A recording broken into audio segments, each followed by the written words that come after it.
Hello guys, स्वागत है आप सभी का जीवाई फिज़िक्स एकेडमी के ऑनलाइन या डिजिटल प्लेटफॉर्म पर। और ये क्वांटम मैकेनिक्स का बीएससी पार्ट 3 का सेकंड लेक्चर है, जिसमें मैं गिरवर यादव आपको आज फर्स्ट लेक्चर के बाद में जो अपना टॉपिक चल रहा है ब्लैक बॉडी, उसके बारे में स्टडी करवाने वाला हूँ। लास्ट लेक्चर में हमने ब्लैक बॉडी के बारे में और इसका जो पहले वाला इंट्रोडक्शन पार्ट है उसके बारे में पढ़ाई की थी।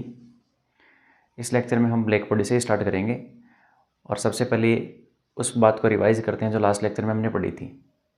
ब्लैक बॉडी सामान्यतः हमने उस वस्तु को कहा था, उस भौतिक पिंड को कहा था जो अपने ऊपर आपतित पूरे तरंग दैर्घ्य को या पूरे विकिरण को एब्जॉर्ब कर लेता है और किसी टेम्परेचर के ऊपर उसको एमिट कर देता है।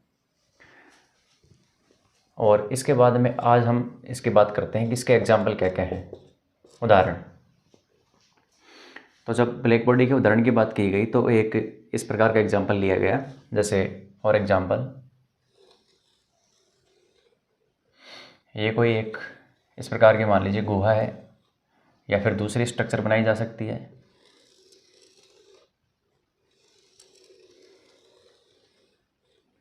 जिसमें यहाँ पर ये वाला पार्ट इस प्रकार से दिखाया जाता है। तो ये कुछ एग्जाम्पल हो सकते हैं। अब इस गुहा में या कोटर के अंदर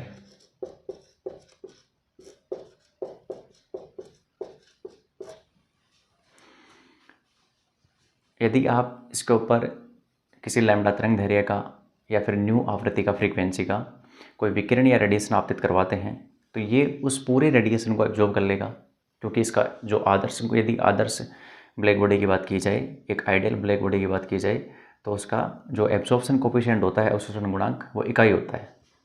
यानी इसके लिए A=1 पाया जाता है।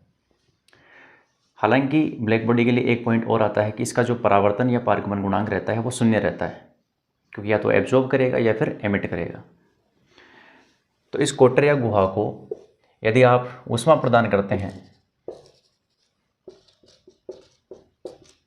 तो ऐसी अवस्था में, ऊष्मा का मतलब ताप, तो किसी पर्टिकुलर टेम्परेचर के ऊपर इसमें क्या होगा कि यहाँ पर जो भी इसमें रेडिएशंस हैं अंदर, क्योंकि फॉर एग्जांपल आप एटम्स मान लीजिए या फिर जो मॉलिक्यूल्स हैं, और लगातार फॉर एग्जांपल मान लीजिए कि यहाँ से जो रेडिएशन है वो लगातार एमिट हो रहा है। उसके बाद में इसमें इसकी दीवारों से, अंदर की जो दीवारें हैं वो ब्लैक पेंट कर दी जाती हैं या फिर ऐसे पदार्थ से लेपित कर दी जाती हैं कि वो पूरी तरीके से क्या हो जाए, परावर्तित हो जाए। तो ऐसी अवस्था में यहाँ पर बार बार क्या होगा, उसका रिफ्लेक्शन होगा, और दीवारों से जब बार बार उसका रिफ्लेक्शन होगा तथा अंतिम अवस्था में एक ऐसी कंडीशन आती है कि इक्विलिब्रियम आने के पश्चात वो रेडिएशन एमिट कर देता है, उत्सर्जित कर देता है। तो ऐसी अवस्था में यदि ये आदर्श कृष्णिका है, आदर्श आइडियल ब्लैक बॉडी है, तो इसके लिए जो एमिशन कोफिशिएंट आएगा वो भी कितना हो जाएगा, इकाई हो जाएगा, एकांक 1। इसका मतलब किसी तापमान T के ऊपर ये पूरा का पूरा रेडिएशन क्या कर देगा, एमिट कर देगा। तो इसे एक, जैसे फॉर एग्जांपल अपना जो सन है वो सभी संभव तरंग दैर्घ्य के विकिरण को या प्रकाश को उत्सर्जित करता है। सामान्यतः प्रकाश शब्द हम उस वाले सेंस में काम में लेते हैं जो कि अपने को दृश्यमान क्षेत्र होता है, विजिबल रेंज के अंदर आता है, विद ग्योर, वॉयलेट से लेके रेड तक। ठीक है, अब ये तो आपको इसमें मेंशन करना ही है एग्जांपल में। इसके अलावा इसका आप एग्जांपल सन भी लिख सकते हैं।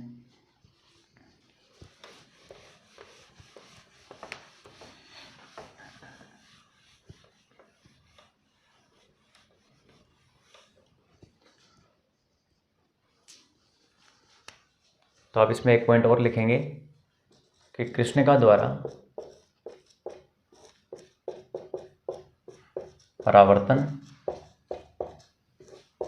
एवं पारगमन गुणांक 0 होता है।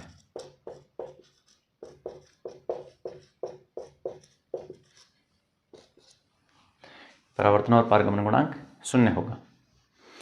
इसके अलावा यदि हम इसके स्पेक्ट्रम की बात करें, कृष्णिका स्पेक्ट्रम, एक शब्द आता है स्पेक्ट्रम। ये स्पेक्ट्रम शब्द का मतलब क्या है? स्पेक्ट्रम शब्द का मतलब है कि जो कृष्णिका है, ब्लैक बॉडी है, उसके द्वारा उत्सर्जित विकिरण को यदि अपन तरंग दैर्घ्य या फिर फ्रीक्वेंसी के साथ में उसको ड्रॉ करते हैं, यानी जो उत्सर्जित विकिरण की तीव्रता है, विकिरण की मात्रा का मतलब उसकी तीव्रता कितनी है, इंटेंसिटी, तो उस इंटेंसिटी को, तीव्रता को जब अपन लैम्डा, यानी इंटेंसिटी आई को अपन लैम्डा या फिर कहें कि फ्रीक्वेंसी, उसके साथ में यदि ड्रॉ करते हैं तो अपने को जो भी स्ट्रक्चर प्राप्त होती है उसको अपन स्पेक्ट्रम के नाम से जानते हैं। तो अगला टॉपिक अपना यही आएगा, ब्लैक बॉडी स्पेक्ट्रम, जो कि बेहद एक महत्वपूर्ण टॉपिक है, उसको आपको ध्यान से समझना है।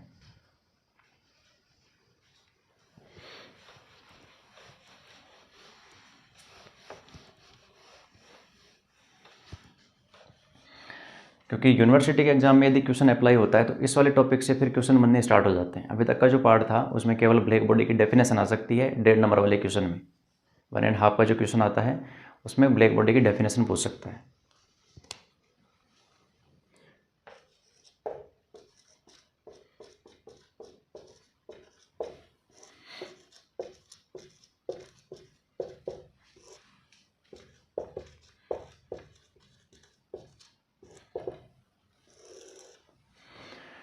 तो ये टॉपिक है ब्लैक बॉडी रेडिएशन स्पेक्ट्रम।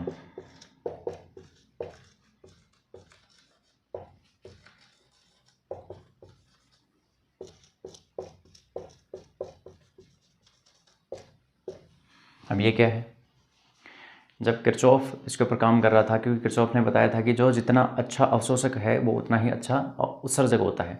इसी के आधार पर ये अनुमान लगाया गया था कि यदि कोई आदर्श कृष्णिका यदि पूरे रेडिएशन को एब्जॉर्ब कर रही है जो कि उसके ऊपर आपतित किया जा रहा है, इसका मतलब किसी टेम्परेचर के ऊपर वो उसको पूरे तरीके से एमिट भी कर देगी, क्योंकि किरचॉफ का नियम है कि जो जितना अच्छा अवशोषक होता है वो उतना ही अच्छा उत्सर्जक भी होता है।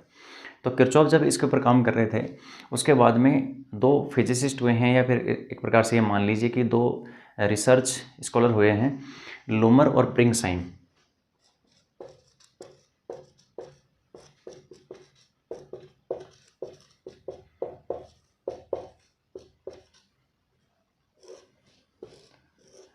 लूमर और प्रिंगसाइम ने लगभग 1900 से 10-12 साल पहले, 1890 के आसपास की बात है, या शायद हो सकता है 1899 हो, तो उस टाइम पर उन्होंने लगभग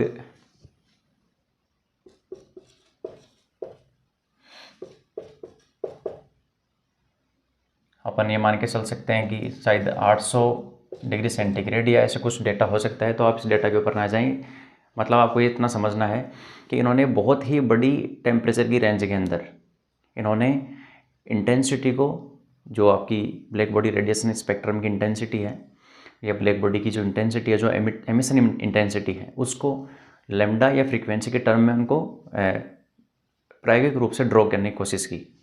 तो इन्हीं का जो एक प्रायोगिक अध्ययन है उसको अपन को पढ़ना है, यानी ये प्रायोगिक व्याख्या होगी, ये प्रायोगिक व्याख्या है।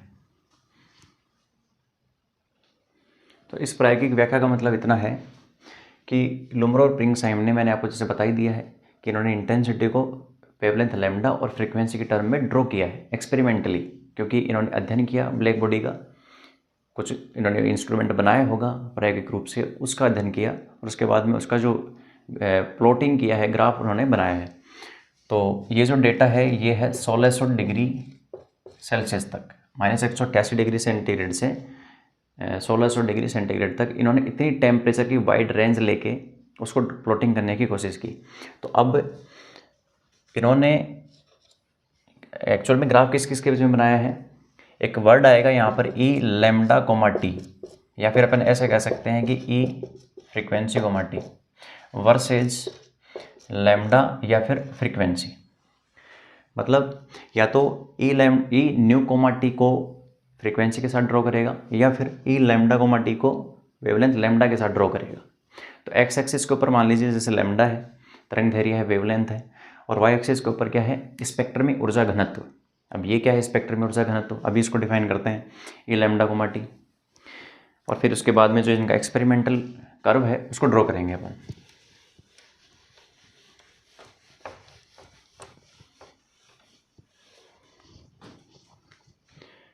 ई लैम्डा कोमा टी, इसको कहा जाता है स्पेक्ट्रमी ऊर्जा घनत्व या स्पेक्ट्रमी उत्सर्जन क्षमता, यानी spectral emissive power. Spectral emissive power इसको इंग्लिश में बोलते हैं, हालांकि इसका हिंदी में नाम है स्पेक्ट्रमी उत्सर्जन क्षमता। ये क्या है? ब्लैक बॉडी के द्वारा प्रति इकाई समय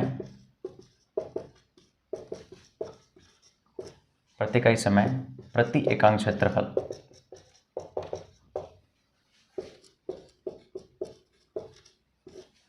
एवं प्रति इकाई तरंगदैर्घ्य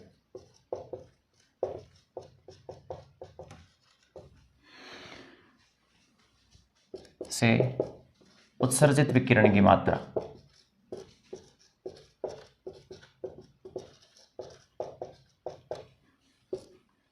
क्या है? ये कि किसी ब्लैक बॉडी के द्वारा, किसी कृष्णिका के द्वारा प्रति इकाई समय, प्रति इकाई क्षेत्रफल से प्रति इकाई तरंगदैर्घ्य की उत्सर्जित विकिरण की मात्रा को, मतलब विकिरण की मात्रा ही स्पेक्ट्रम में ऊर्जा घनत्व है, स्पेक्ट्रम में उत्सर्जन क्षमता है।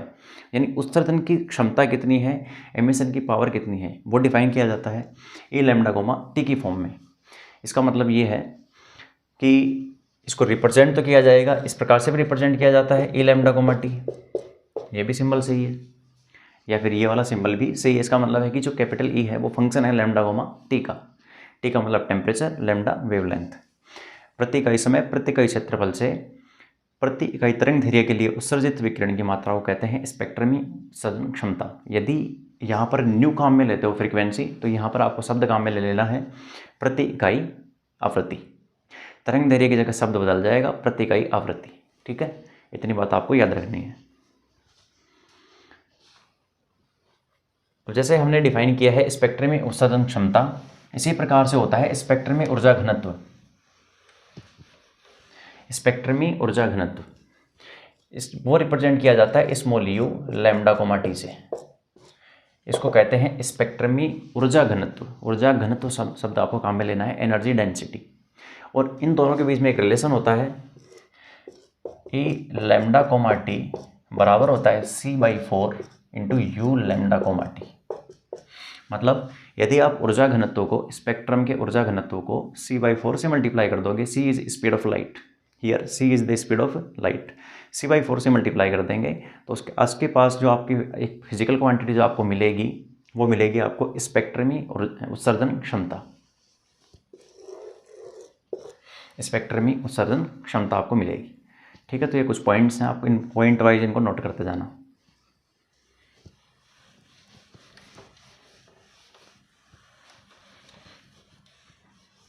हाँ जी, तो इसके बाद अब चलते हैं जो अपना मेन पोर्शन है, स्पेक्ट्रम को ड्रॉ करना। लूमर और प्रिंगसहाइम ने जो प्रायोगिक रूप से वक्र प्रदान किया है वो कौन सा वक्र था? देखिए,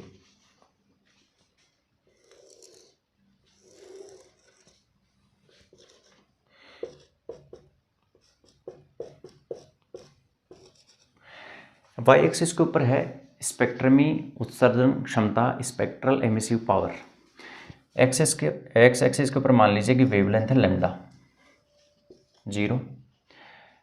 अलग अलग टेम्परेचर के लिए, जैसे for example 4000 kelvin, 5000 kelvin, 6000 kelvin, 7000 kelvin, ऐसे अलग अलग तापमानों के लिए लूमर और प्रिंगसहाइम ने ई लैम्डा कोमा टी का लैम्डा के सापेक्ष एक वक्र प्रदान किया है, कर्व ड्रॉ किया है, और वो कर्व कुछ इस प्रकार का आता है।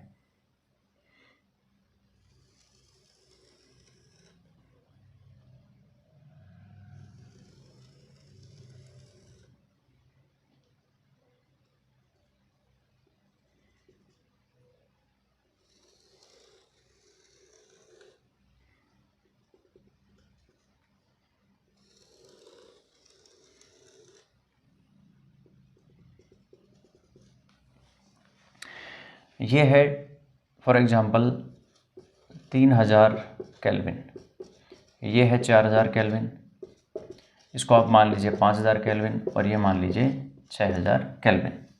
ठीक है, आपको क्लियरली दिख रहा है कि ऊपर जाने पर टेम्परेचर की वैल्यू बढ़ रही है। जैसे ये मान लीजिए कि जैसे ये T1 हो, ये हो T2, ये हो T3 और ये हो T4। तो यहाँ से क्लियरली दिख रहा है कि T4 is greater than T3, greater than T2, greater than T1। Temperature का स्केल ना लेके आप T से भी रिप्रेजेंट कर सकते हैं, T1, T2, T3, T4, ये भी सही होगा। अब ये वक्र उन्होंने ड्रॉ करके दे दिया। अब क्वेश्चन अपना ये आता है एग्जाम में कि कृष्णिका विकिरण को समझाते हुए या कृष्णिका की व्याख्या करते हुए कृष्णिका विकिरण स्पेक्ट्रम की व्याख्या कीजिए। कि जो प्रायोगिक रूप से कृष्णिका स्पेक्ट्रम मिला है, ब्लैक बॉडी रेडिएशन स्पेक्ट्रम मिला है, उसका ग्राफ बनाओ, स्पेक्ट्रम को ड्रॉ करो और उसके जो प्रायोगिक रूप से उसकी विशेषताएं हैं, उसके जो महत्वपूर्ण बिंदु हैं, इंपॉर्टेंट पॉइंट्स हैं, उनको लिखिए, उनको आप ड्रॉ कीजिए। ठीक है, एक्सप्लेन करना है। अब यहाँ से हमें स्टेप बाय स्टेप आपको दिख रहा होगा कि जैसे जैसे लैम्डा की वैल्यू बढ़ रही है वैसे वैसे ई लैम्डा यानी उत्सर्जित विकिरण की मात्रा प्रारंभ में बढ़ती है, फिर मैक्सिमम मान हो जाता है, देखो बढ़ रही है, मैक्सिमम मान पे जाएगा, उसके बाद में लगातार घट रहा है।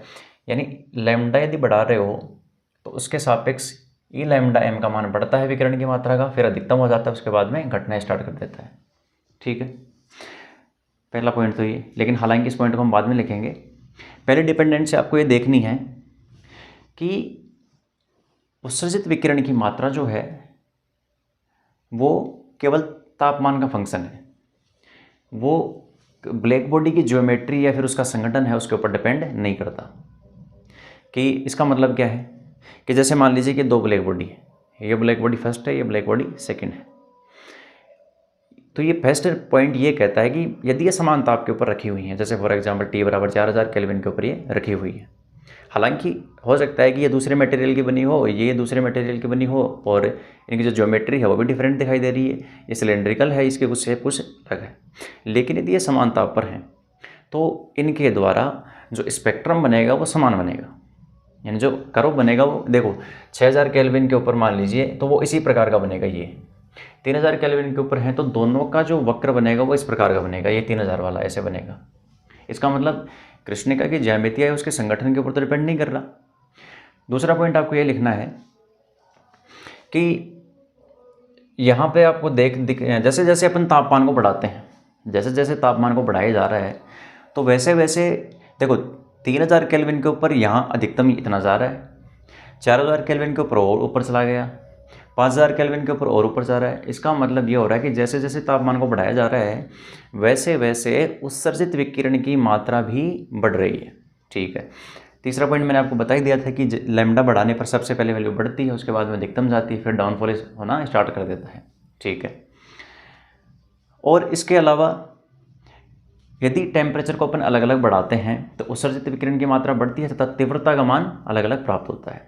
ठीक, उसके बाद में ज़रा ध्यान से ये वाला जो अभी पॉइंट है चौथा पांचवा, ये जो सबसे इंपॉर्टेंट पॉइंट है इसको आप देखना कि जैसे जैसे ताप में वृद्धि की जाती है, टेम्परेचर को यदि आप बढ़ा रहे हो तो इस अवस्था में जो अधिकतम उत्सर्जन क्षमता है, जैसे इसका मैक्सिमम यहाँ पर है, इसका मैक्सिमम यहाँ पर है, इसका मैक्सिमम यहाँ पर है और इसका मैक्सिमम यहाँ पर। हालांकि ये वाले पॉइंट आपको ड्रॉ नहीं करने हैं, ये जो मैंने लाइंस यहाँ पर ऐसे ड्रॉ की हैं ये आपको नहीं बनानी, लेकिन ये इसका मतलब क्या है कि जो अधिकतम उत्सर्जन क्षमता है उसके करस्पॉन्डिंग जो वेवलेंथ है, जैसे ये जो मैक्सिमम है ई, इसको मैक्सिमम को लिखते हैं ई लैम्डा एम, ई लैम्डा एम मैक्सिमम, उसके करस्पॉन्डिंग जो वेवलेंथ है, जैसे देखो इसकी वेवलेंथ यहाँ आएगी, 5000 केल्विन वाले की वेवलेंथ यहाँ आएगी, और ये जो वेवलेंथ आएगी फर्स्ट देखो 3000 वाले की यहाँ आएगी, इसको बोलेंगे लैम्डा 1m मान लीजिए, सेकंड वाले को बोल देंगे लैम्डा 2m, थर्ड वाले को बोल देंगे लैम्डा 3m और फोर्थ वाले को बोल देंगे लैम्डा 4m। तो क्लियरली दिख रहा है कि तापमान बढ़ाने से जो मैक्सिमम एमिसिव पावर है उसके करस्पॉन्डिंग जो वेवलेंथ है वो लघु तरंग दैर्ध्य की ओर शिफ्ट हो रही है। देखो ध्यान से देखो, 3000 केल्विन के ऊपर ये मैक्सिमम है, यहाँ पर इस पॉइंट पर इसका मैक्सिमम है, उसके करस्पॉन्डिंग जो वेवलेंथ है वो यहाँ पर है, और इस लैम्डा एम 1m की वैल्यू लैम्डा 2m से ज़्यादा है। इसका मतलब तापमान बढ़ाने से जो मैक्सिमम है उसके करस्पॉन्डिंग जो वेवलेंथ है वो लघु तरंग दैर्ध्य की ओर पीछे की तरफ बैकवर्ड शिफ्ट हो रही है। ये वीन विस्थापन नियम कहलाता है। विस्थापन हो रहा है तरंग दैर्ध्य का, लघु तरंग दैर्ध्य की ओर विस्थापित हो रही है। कौन सी तरंग दैर्ध्य? ई लैम्डा का जो मैक्सिमम मान है उसके करस्पॉन्डिंग वेवलेंथ, इसको कहते हैं वीन विस्थापन नियम।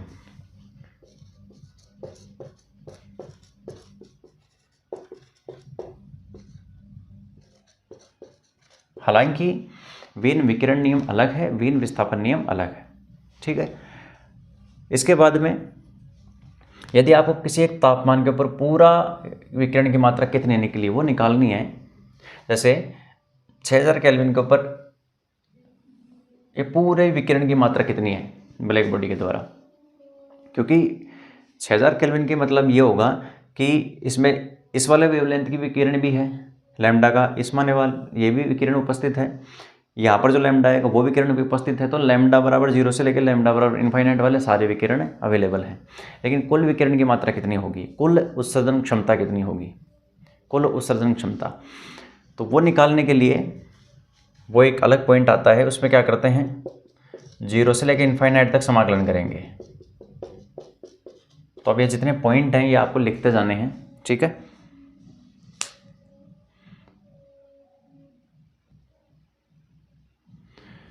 मैंने वक्र को हटाकर इसकी विशेषताओं के जो पॉइंट हैं उनमें से ये वाला पार्ट लिखा है कि कृष्णिका ऊर्जा वितरण वक्र, पहला पॉइंट ये आएगा कि कृष्णिका का ऊर्जा वितरण वक्र केवल ताप T पर निर्भर करता है।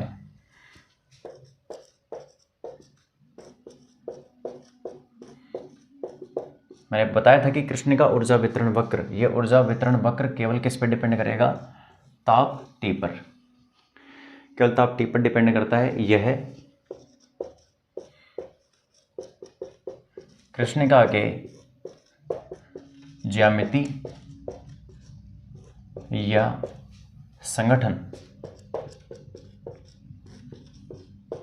पर निर्भर नहीं करता है, ठीक है। ना तो ज्यामिति पर डिपेंड करेगा और ना ही उसके संगठन पर डिपेंड करेगा, कंपोजिशन के ऊपर। दूसरा पॉइंट, इसका मतलब इतना भी हो जाएगा कि यदि दो कृष्णिकाएं समान ताप पर हैं तो उनका ऊर्जा वितरण वक्र समान होगा। ये पॉइंट भी आपको इसके साथ लिख लेना है। इसमें से आपको साथ में लिखना है कि यदि दो कृष्णिकाएं, दो अलग अलग कृष्णिकाएं समान ताप पर हैं तो उनका ऊर्जा वितरण वक्र समान मिलेगा। दूसरा लिखना है कि ऊर्जा वितरण वक्र, जैसा कि आप देख पा रहे होंगे कि ग्राफ कहीं पर भी नहीं टूट रहा है, सतत है, तो ऊर्जा वितरण वक्र सतत है,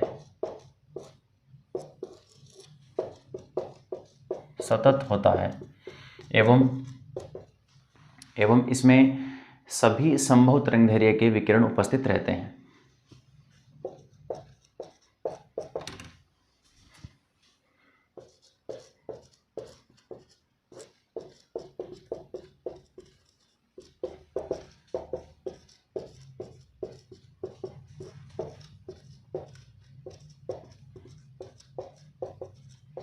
हालांकि अलग अलग तरंगदैर्ध्य के ऊपर जो विकिरण की मात्रा है या तीव्रता है वो अलग अलग रहती है, एवं भिन्न तरंगदैर्ध्य पर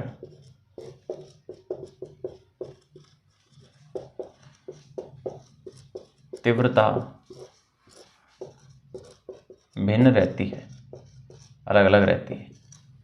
विकिरण की मात्रा अलग है तो तीव्रता भी अलग अलग रहेगी। जैसे लैम्डा बराबर आप 4000 एंगस्ट्रॉम लोगे तो वहाँ कुछ अलग है, फिर लैम्डा बराबर 5000 एंगस्ट्रॉम लोगे तो हो सकता है बढ़ रहा है। उसके बाद में लैम्डा बराबर 6000 एंगस्ट्रॉम मान लीजिए, वहाँ मैक्सिमम हो गया। लैम्डा बराबर 7 के ऊपर 7000 एंगस्ट्रॉम के ऊपर डाउनफॉल स्टार्ट कर रहा है। तो ऐसी कंडीशंस ये फॉर एग्जांपल बताई मैंने आपको।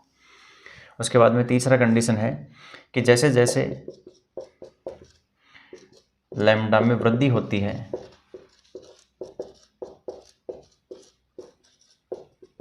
वैसे वैसे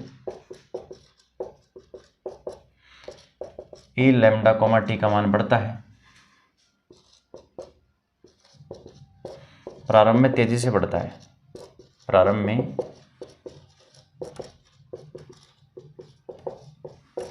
तेजी से बढ़ता है तथा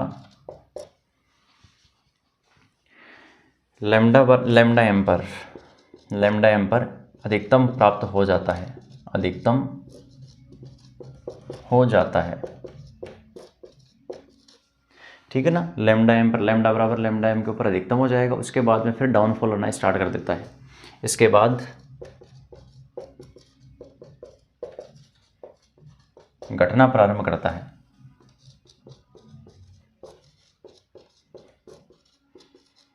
लेकिन शून्य कहाँ होगा? अनंत पर जाकर आप लिखेंगे तथा लेमडा टेंस टू इन्फाइनाइट पर ई लेमडा टेंस टू 0 हो जाता है, शून्य हो जाता है। तो ये 3 पॉइंट इंपॉर्टेंट है कि कृष्ण का ऊर्जा वितरण वक्र केवल ताप का फंक्शन होता है, याद रखना है। दूसरा सतत होता है। ऐसे की जो कीवर्ड्स हैं उनसे ही आपको याद रखना है। तापमान का फंक्शन होगा, सतत होगा। लेमडा बढ़ाएंगे तो पहले बढ़ेगा और लेमडा बराबर लेमडा एम पर मैक्सिमम जाके फिर लेमडा का मान बढ़ाने से फिर घटना स्टार्ट कर देता है, ठीक है। तो 3 पॉइंट नोट करो।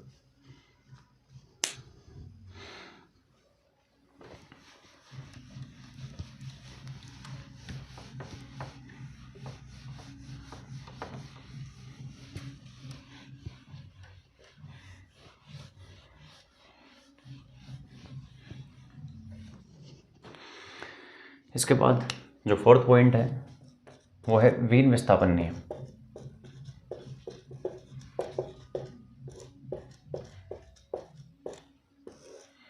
ये वीन विस्थापन नियम क्या कहता है कि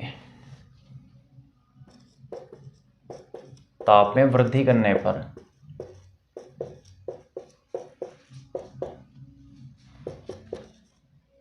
लैम्डा एम के संगत, या फिर ऐसे कह सकते हैं कि ई लैम्डा एम के संगत, ठीक है ना। ये ई लैम्डा एम का मतलब क्या है? अधिकतम स्पेक्ट्रम में उत्सर्जन क्षमता। ताप में वृद्धि करने पर ई लैम्डा एम के संगत लैम्डा एम लघु तरंगदैर्घ्य की ओर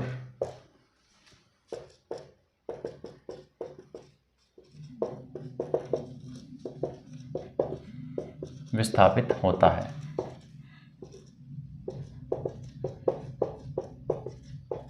ठीक है। ताप बढ़ाएंगे तो ई लैम्डा एम का जो मान होगा सभी के लिए वो उनके करस्पॉन्डिंग ई लैम्डा एम, हो सकता है कि T4 के लिए ई लैम्डा एम अलग है, T3 के लिए ई लैम्डा एम अलग है, T2 के लिए अलग है, T1 के लिए अलग है। तो उनके करस्पॉन्डिंग जो लैम्डा 1, लैम्डा 2, लैम्डा 3, लैम्डा 4 आएंगे वो पीछे की तरफ बैकवर्ड शिफ्ट होते हैं लघु तरंगदैर्घ्य की ओर। अर्थात इसका मतलब यह होगा कि E lambda M directly proportional to 1 जो टेम्परेचर है उसके हिसाब से देख रहे हैं। टेम्परेचर तो बढ़ रहा है लेकिन तरंगदैर्घ्य कम हो रही है, तो टेम्परेचर के हिसाब से देखना है। तो आप यहाँ पर मेंशन करेंगे जो लैम्डा एम है वो समानुपाती है 1/T, यानी टेम्परेचर और लैम्डा एम है ना, तरंगदैर्घ्य का वो लैम्डा का मान जिसके लिए ई लैम्डा मैक्सिमम है वो है लैम्डा एम। तो यहाँ से एक कंक्लूजन निकलेगा कि लैम्डा एम बराबर आ जाएगा B/T। बी यहाँ पर समानुपाती नियतांक है और ये कहलाता है वीन स्थिरांक या वीन कांस्टेंट। तो यहाँ पर लिख देंगे लैम्डा एम इंटू टी बराबर बी, और यहाँ पर बी क्या है? 2.898 इंटू 10⁻³ मीटर केल्विन। 2.898 गुणा 10⁻³ मीटर केल्विन है। इसको कहते हैं वीन नियतांक। ये वीन नियतांक कहलाता है, ठीक है बच्चों। तो आपको ध्यान से समझना है कि लैम्डा एम समानुपाती 1/T, क्योंकि तापमान बढ़ाएंगे तो लैम्डा एम पीछे की तरफ यानी कम तरंगदैर्घ्य की ओर शिफ्ट हो रहा है। इसका मतलब इनमें व्युत्क्रमानुपाती संबंध है। तो आप इसको नोट कीजिए।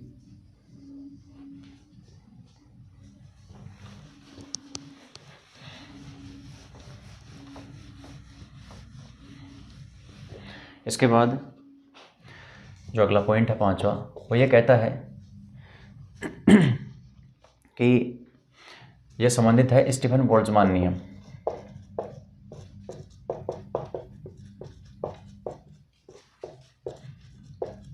हालांकि पहले वाले के अंदर एक रूल हो रहेगा कि जो ई लैम्डा एम है, इससे पहले वाले में शायद आप चाहो तो एक चीज़ और मेंशन कर लेना कि ई लैम्डा एम समानुपाती होता है T⁵ के। लैम्डा एम के करस्पॉन्डिंग जो ई लैम्डा का मान है वो है ई लैम्डा एम, वो टी की पावर 5 के रेस्पेक्ट में बढ़ता है। जैसे आप T1 से T2, T2 से T3, T3 से T4 के ऊपर जाओगे तो जो मैक्सिमम मान है वो कितनी तेज़ी से बढ़ेगा, टी की पावर 5 के रूप में इतनी तेज़ी से बढ़ता है। ग्राफ से आप देख सकते हो कि बहुत तेज़ी से बढ़ रहा है मैक्सिमम वैल्यू। तो अभी के लिए इसको क्रॉस मार दो क्योंकि ये पहले वाले का टॉपिक है। स्टीफन बोल्ट्जमान नियम क्या कहता है? ये नियम है E बराबर सिग्मा टी की पावर 4। आता कैसे है? E का मतलब क्या है? सिग्मा तो यहाँ पर नियतांक है, स्टीफन नियतांक।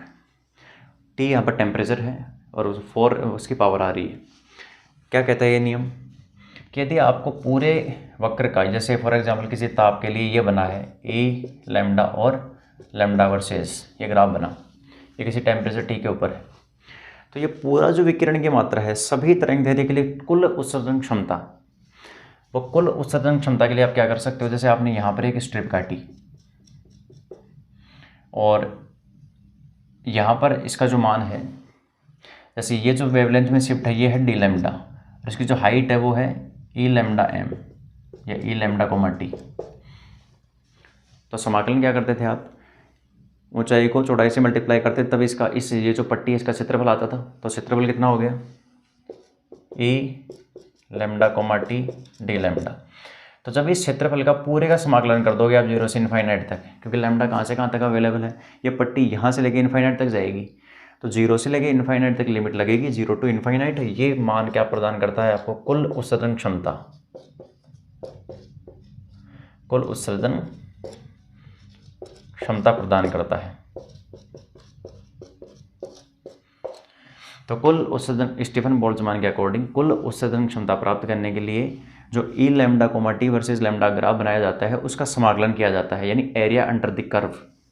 ये जो एरिया अंडर द कर्व आएगा, वक्र के भाग के नीचे का जो क्षेत्रफल आएगा, ये क्षेत्रफल किसको व्यक्त करता है, कुल उत्सर्जन क्षमता को, यानी टोटल एमिसिव पावर को रिप्रेजेंट करता है, जिसका फॉर्मूला होता है 0 से infinite E lambda comma T D lambda.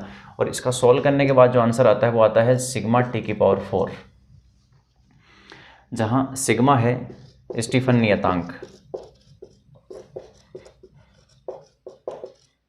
यह स्टीफन नियतांक कहलाता है। और इसकी जो वैल्यू होती है वो बहुत आसान है, 5, 6, 7, 8, 5.67 इंटू 10 की पावर -8, मतलब 5, 6, 7, 8। तो आसान वैल्यू है याद करने के लिए, 5, 6, 7, 8, 5, 6, 7, 8, लेकिन पावर 10 की पावर -8 लेनी है, बस इसका याद रहना आपको। इसकी यूनिट होती है वाट पर मीटर स्क्वायर केल्विन की पावर 4, वाट पर मीटर स्क्वायर केल्विन की पावर 4 इसकी यूनिट होती है। जो बी की यूनिट थी वो मीटर केल्विन थी, उसकी वैल्यू थी 2.898 इंटू 10 की पावर -3 मीटर केल्विन, इसकी है 10 की पावर -8 वाट पर मीटर स्क्वायर केल्विन की पावर 4। तो आपको याद रखना है कि ए बराबर होता है 0 से infinite A lambda comma T D lambda बराबर सिग्मा टी की पावर 4। तो शॉर्ट फॉर्म में याद रखना है ए बराबर सिग्मा टी की पावर 4, जहाँ पर ई टोटल एमिसिव पावर है, सिग्मा यहाँ पर स्टीफन कांस्टेंट है, टी टेम्परेचर है। ठीक है, तो ये 5-6 बिंदु थे, इनको आपको अच्छे से क्लियर कर लेना है। हालांकि मैं रिवाइज करवा देता हूँ कि जो पहला पॉइंट है वो ये कहता है कि ताप के ऊपर डिपेंड करता है, दूसरा कहता है कि सतत होता है, तीसरा कहता है कि लैम्डा बढ़ाएंगे तो पहले बढ़ेगा, लैम्डा के बराबर लैम्डा एम के लिए मैक्सिमम हो जाएगा, फिर लैम्डा को और बढ़ाएंगे तो डाउनफॉल होना स्टार्ट कर देगा। फिर ये चौथा कहता है कि ताप में वृद्धि के साथ जो ई लैम्डा एम का मान है, मैक्सिमम का मान, वो लघु तरंगदैर्घ्य की ओर शिफ्ट होता है, अर्थात लैम्डा एम समानुपाती 1/T। उसके बाद में स्टीफन बोल्ट्जमान नियम आता है, वो ये कहता है कि ई बराबर सिग्मा टी की पावर 4। तो ये है बहुत इंपॉर्टेंट टॉपिक है। हालांकि यहाँ से 3 नंबर का क्वेश्चन आपका तैयार हो गया है, तो आप इसको अच्छे से रिवाइज करना, अच्छे से नोट करना। और नेक्स्ट लेक्चर में हम पढ़ेंगे इसके जो प्रिंसिपल्स हैं। जैसे सबसे पहले स्टडी की जाएगी क्लासिकल प्रिंसिपल की, जिसमें सबसे पहले पढ़ेंगे जो वीन का विकिरण नियम है उसके बारे में, उसके बाद में रेले जीन्स का विकिरण नियम, क्योंकि दोनों ही सिद्धांत कैसे हैं, क्लासिकल। उसके बाद में क्वांटम सिद्धांत आएगा जो है प्लांक का ऊर्जा वितरण नियम या प्लांक्स विकिरण नियम, प्लांक्स रेडिएशन लॉ या प्लांक का विकिरण नियम। ठीक है, जो कि ऊर्जा के क्वांटीकरण सिद्धांत के ऊपर आधारित है। आज के इस सेशन में इतना ही। बहुत बहुत धन्यवाद आप लोगों का देखने के लिए। मिलते हैं नेक्स्ट सेशन में। Thank you.